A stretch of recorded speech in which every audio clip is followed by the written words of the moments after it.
Welcome back to the Intergalactic Neutral Zone. These are the adventures of two wannabe geeks who traverse non-existent lands, who build relationships among all races and classes, who want $25 press passes to Comic-Con because they've never been before. This is the second session of the Lost Mine of Phandelver. This content is unofficial fan content permitted under the fan content policy, not approved or endorsed by Wizards. Portions of the material used are property of Wizards of the Coast. Copyright Wizards of the Coast, LLC. Number 1.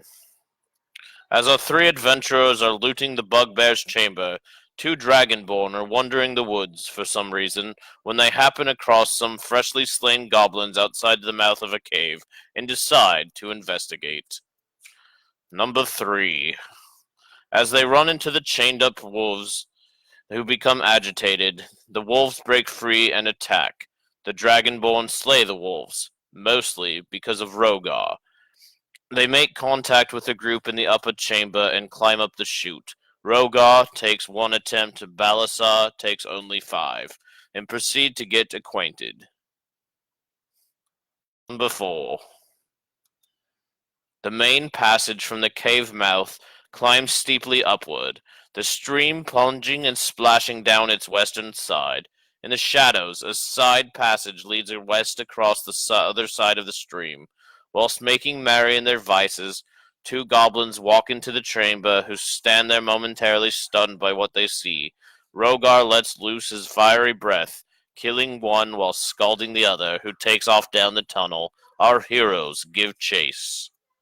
Number 5, Part 1. In the shadows of the ceiling to the north, they can just make out the dim shape of a rickety bridge of wood and rope crossing over the passage ahead of them. Another passage intersects this one 20 feet above the floor. They barely kill the goblin before it bursts into a large cavern with many more goblins inside.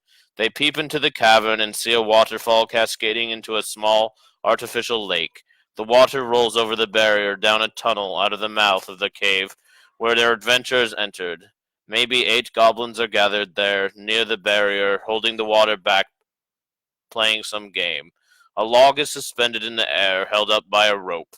They figure out the log is meant to flood out the cave entrance in case intruders come in. They explore down another path and spy a goblin on the bridge. Number 5, Part 2. As they deliberate what to do, all but 2 of the goblins in the other cavern start walking down the tunnel to the outside. In short, Grim kills the bridge goblin, Sonray uses her longbow to flood out the horde of goblins, and the rest are mopped up in short order after Varys gives a goblin frostbite on the nose. One goblin surrenders when he realizes the position he is in.